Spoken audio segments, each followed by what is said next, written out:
So the court has considered the arguments made by the attorneys. The court has considered the statements made by the victims in this case. The court's going to find that the plea agreement is fair and reasonable under the circumstances. I want to acknowledge the Rusick family as well as the Watts family that showing mercy on Mr. Watts is understood, and I respect that decision to request that the district attorney not seek the death penalty in this case.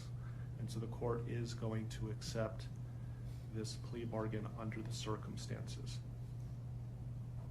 Words that come to mind when I hear the evidence in this case are a senseless crime and the viciousness of the crime.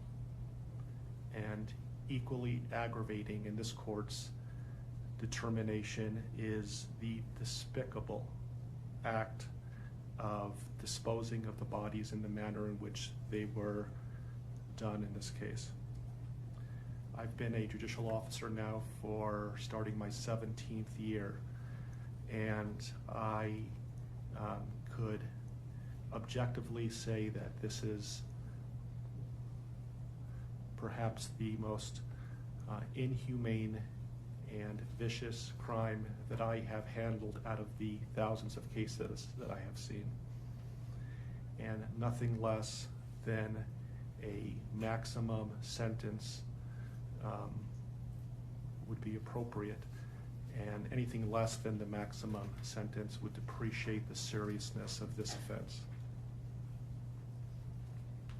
So the court is going to sentence Mr. Watts as follows.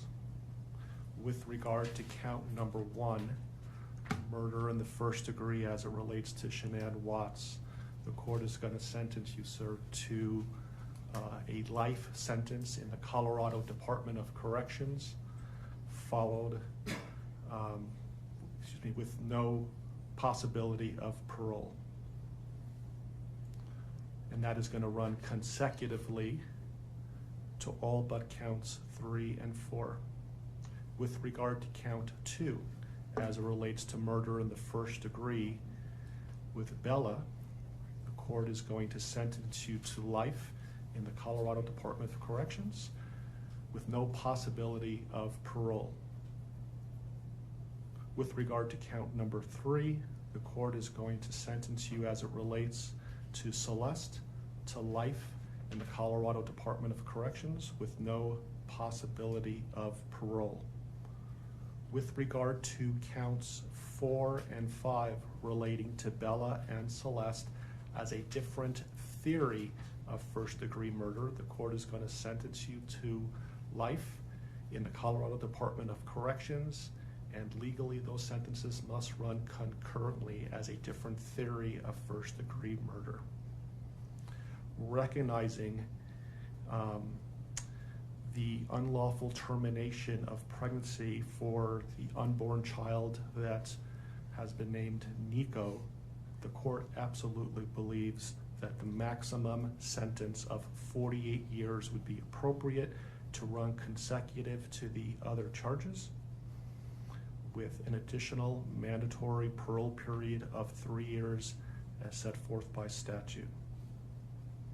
With regard to count number 7, as it relates to tampering with a deceased body, as well as counts 8 and 9, each a class 3 felony, the court is going to impose a maximum sentence of 12 years each for those counts to run consecutively to the other counts. The court is going to order that the statutory fees be paid and court costs. The court's going to grant the prosecution 91 days to file a notice of restitution, and that will be the sentence of the court. We will shortly be in recess. I would respectfully ask the parties that you remain in your seat. There is a plan by the deputies on allowing people to exit the courtroom, so please remain seated until you are authorized to leave the courtroom based on the direction of the deputies. Deputies, I would respectfully ask that you take this defendant into custody and have him serve the rest of his life in the Department of Corrections. We are in recess.